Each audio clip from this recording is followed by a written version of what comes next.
bahwa UGM tidak akan pegang ijazah asli. Ijazah asli itu dipegang oleh yang bersangkutan. Maka kita datang langsung ke Pak Jokowi menanyakan untuk menjawab pertanyaan publik tadi. Semuanya itu mencari kebenaran material mengenai dugaan gitu kan, status ijazahnya Pak Jokowi palsu atau asli. Nah, inilah yang kemudian sekarang dalam proses di Bareskrim. Finalnya kita harapkan menjawab itu. Tapi itu butuh transparansi. Dan transparansi itu ya kita tunggu nanti. Itu sebenarnya. Seandainya tadi kalimat itu keluar tahun 2015, tahun 2016, barangkali Pak Jokowi sudah menunjukkan ijazahnya kepada masyarakat. Tolong Pak, lihat KTP, lihat ijazah, ditunjukkan kok. Cuman ini kan beda, gantung Jokowi, jangan ya nggak mau lah Pak Jokowi. Karena itu nggak ada hukum untuk mengatur bahwa dia harus menunjukkan ijazah, kan begitu Adili, Pak? bukan no, adili Pak. Gak kan gantung kalimatnya adili, ada kalimatnya gantung, adili, gantung, ada kok. Maksud saya kita kan ketemu sama orang yang memiliki karakter seperti Pak Jokowi yang kalau sudah begitu ya dia nggak akan melawan gitu loh. Memang ada orang tua di antara kita ini misalkan ya sudahlah ketimbang repot-repot tunjukkan saja, ada gitu. Tapi kalau ketemu seperti Pak Jokowi ketika merasa tertantang ya sudah, kalian mau apa ayo gitu kan. Maksudnya begitu. Nah tapi kita ini cenderung kadang melihat persoalan Pak Jokowi ini seperti menggunakan teori kekuasaan Pak. Kita melihat Jokowi itu sebagai presiden loh. Kita tidak pernah melihat Jokowi sebagai waktu beliau bekerja di Aceh menggunakan ijazah S1 kan. Ya nggak mungkin diterimalah di perusahaan itu, perusahaan memang khusus tenaga kerja yang merekrut para ahli-ahli yang lulus sarjana kehutanan pada tahun 1986 itu di Aceh. Terus waktu beliau wali kota, beliau kan menggunakan ijazah S1 UGM kan, jaraknya hanya 70 kilo lah dari UGM dengan Solo. Kenapa nggak diserang pada saat itu? Nggak mungkin juga UGM itu tidak langsung menyikat Pak Jokowi pada saat itu. Orang menggunakan ijazah palsu kalau memang ada ijazah palsu. Jaraknya UGM sama Solo 70 kilo Pak. Membentang di semua baliho tulisannya Insinyur Jokowi bersama FX Rudi kan. Nggak mungkin nggak ditegur sama UGM. Jokowi siapa sih tahun 2005-2004 itu waktu mencalon wali kota? Tidak ada apa-apanya. Anak presiden bukan, anak jenderal bukan. Disikat dia kalau mau main-main sama UGM. UGM kampus institusi besar. Tapi kan kita cenderung membahas Jokowi hari ini dengan teori kekuasaan tadi. Seolah-olah Jokowi mampu mengendalikan pengadilan, mampu mengendalikan polisi. Masuk Bareskrim dicuriga. Masuk pengadilan nanti, pengadilan dicuriga. Pak Surya bilang tiba-tiba kita ke internasional. Pak, jangan juga Bapak seperti pemain Korea, seolah-olah merasa paling tersakiti. Saya juga dipanggil ini 4 di Polres sampai ke Mabes loh. Sama-sama kita ini, tapi nggak pernah saya teriak-teriak. Ini NKRI, ini negara kita. Mau kemana kita ke Amerika?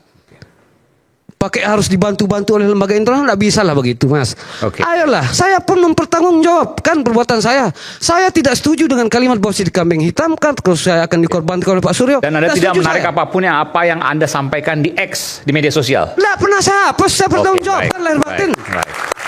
Saya ke Bung Sandi, panggilnya Bung Sandi ya. Saya tunjukkan lagi tweet Bung Sandi ya. Jadi tweet Bung Sandi ini adalah asli. Bung Sandi keberatan untuk menyampaikan sumbernya, tapi yang jelas sumber itu ujungnya atau hulunya adalah dari UGM, betul ya? Pernah ditampilkan di UGM. Pernah ditampilkan di UGM. Artinya Anda meyakini betul, yakin dengan sepenuh bahwa apa yang Anda tweetkan ini adalah ijazah Pak Jokowi. Kalau orang normal Mas Aiman, ya. Kalau sudah kampus itu ya berarti itu. Oke. Kenapa Mas Sandi menyampaikan ini di media sosial? Oke.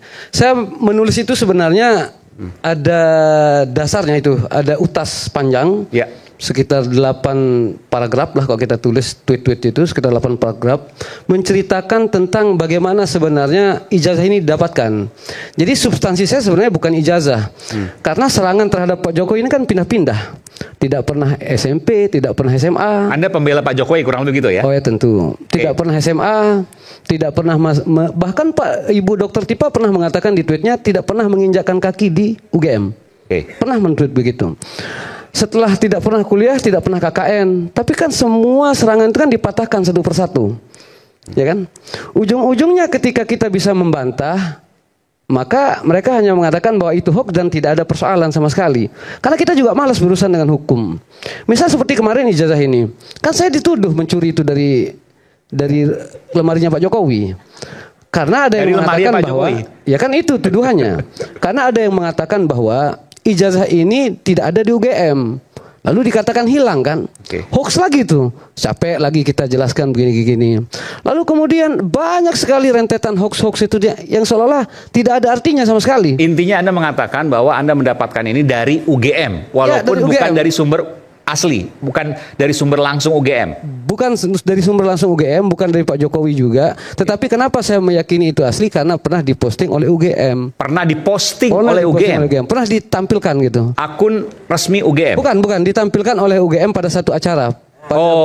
Acara offline itu ya? Ya. Beda loh Mas, artinya diposting oleh UGM itu diposting masuk ke Jagat Maya. Kalau saya itu hanya salah kalimat saja soal diposting dan ditampilkan. Ini udah diklarifikasi. Dan ini juga Mas begini. Karena saya yang berurusan dengan begitu banyak pelaporan, paling tidak saya sebagai pihak terkait, di situ saya bukan hanya satu laporan. Ada berapa laporan masuk ke Anda? Ya kan 4. 4 LP. Ada Polres Jaksel, Polda Metro Jaya, Bareskrim, Mabes. Kan semua saya terkait di situ untuk menjelaskan. Karena maksud saya begini. Sebenarnya yang dipersoalkan di ijazah ini apa? Kalau kita sekarang misalkan saya harus memberikan penjelasan kepada aparat penegak hukum. Apa yang dipersoalkan di sini? Kalau yang di kubu sebelah sana mengatakan bertahun-tahun mengatakan palsu, ya kan? Itu nggak ada masalah. Sementara saya baru sehari men-tweet ini harus saya pertanggungjawabkan. Kan begitu. Kalau di sana ada menulis ribuan kalimat apa segala macam mengatakan palsu masih bisa aman. Saya hanya menulis 1 kali saja pada 1 April mengatakan asli, lalu saya jadi masalah. Ini ijazah Pak Jokowi asli dan Anda meyakini bahwa ini adalah ijazah yang asli, bukan ijazah palsu. Ijazah asli. Terlepas dari begini loh. Kita harus bedakan mana foto asli, mana ijazah asli kan. Kalau ijazah asli ya pasti di Pak Jokowi. Tapi kalau di foto asli, ya itu saya yakini. Oke, baik. Pak Rizal, selamat. Ya, yang pertama adalah bahwa semestinya begitu. Pak Jokowi ini yang diragukan status ijazahnya, beliau sendiri yang punya inisiatif menunjukkan ijazah itu kepada publik.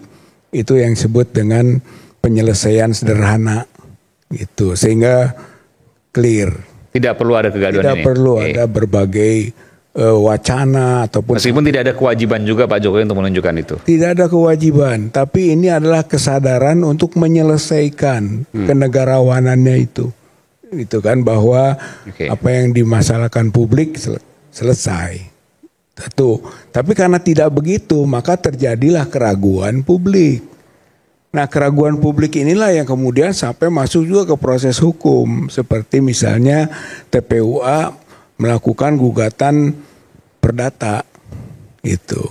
Kemudian juga ikut melakukan pendampingan pidana kasus Gus Nur dan Bambang Tri dalam rangka pencarian tadi gitu. Kemudian masuk lagi ke perdata berikutnya gitu yang sampai putusannya Niet onafhankelijk itu NO tidak diterima. Jadi tidak diproses pembuktian ke pokok perkara. Itu belum masuk gitu, tidak ketemu juga di situ, tidak muncul juga itu ijazah yang dimaksud dan dipertanyakan itu. Ya terakhir masuk ke Bareskrim gitu kan, yang simultan masuk Bareskrim dalam proses hukum pidananya juga ke pabriknya kita datang itu ke UGM dengan seperangkat pertanyaan-pertanyaan agar dari UGM juga muncul gitu dukungan apa mengenai proses perkuliahannya Pak Jokowi sampai lulus itu yang kita butuhkan. Bahkan sudah diduga bahwa UGM tidak akan pegang ijazah asli. Ijazah asli itu dipegang orang yang bersangkutan. Maka kita datang langsung ke Pak Jokowi menanyakan untuk menjawab pertanyaan publik tadi, semuanya itu mencari kebenaran material mengenai dugaan gitu kan, status ijazahnya Pak Jokowi palsu atau asli. Nah, inilah yang kemudian sekarang dalam proses di Bareskrim. Finalnya kita harapkan menjawab itu. Tapi itu butuh transparansi. Dan transparansi itu ya kita tunggu nanti. Itu sebenarnya. Baik. Gitu kan. Baik. Oke, saya ke Abang dulu silakan. Mas Sandi. Ini penutup Mas Iman? Ya, singkat aja 1,5 menit ya. Ya, oke. Baik. Seandainya tadi kalimat itu keluar tahun 2015, tahun 2016, barangkali Pak Jokowi sudah menunjukkan ijazahnya kepada masyarakat.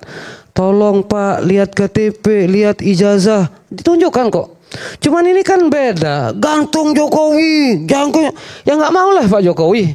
Karena itu nggak ada hukum untuk mengatur bahwa dia harus menunjukkan ijazah, kan begitu Adili, Pak? bukan itu, adili Pak. Gak akan gantung kalimatnya adili, ada kalimatnya gantung, adili, gantung, ada kok. Maksud saya kita akan ketemu sama orang yang memiliki karakter seperti Pak Jokowi yang kalau sudah begitu ya dia nggak akan melawan gitu loh. Memang ada orang tua di antara kita ini misalkan ya sudahlah ketimbang repot-repot tunjukkan saja, ada gitu. Tapi kalau ketemu seperti Pak Jokowi ketika merasa tertantang ya sudah, kalian mau apa ayo gitu kan. Maksudnya begitu. Nah tapi kita ini cenderung kadang melihat persoalan Pak Jokowi ini seperti menggunakan teori kekuasaan Pak. Kita melihat Jokowi itu sebagai presiden loh. Kita tidak pernah melihat Jokowi sebagai waktu beliau bekerja di Aceh menggunakan ijazah S1 kan. Ya nggak mungkin diterimalah di perusahaan itu, perusahaan memang khusus tenaga kerja yang merekrut para ahli-ahli yang lulus sarjana kehutanan pada tahun 1986 itu di Aceh.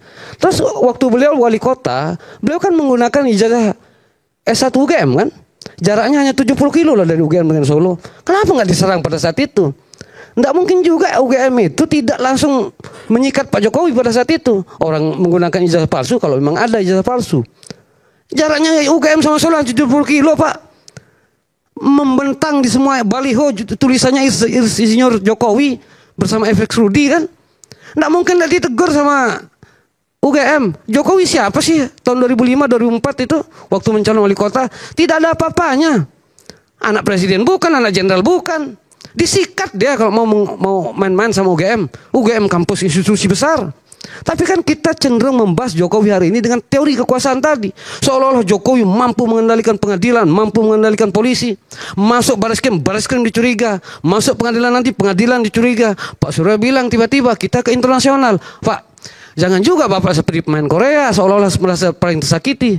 Saya juga dipanggil ini 4 di Polres sampai ke Mabes loh. Sama-sama kita ini, tapi nggak pernah saya teriak-teriak. Ini NKRI, ini negara kita. Mau kemana kita ke Amerika? Pakai harus dibantu-bantu oleh lembaga internasional, nggak bisa lah begitu Mas.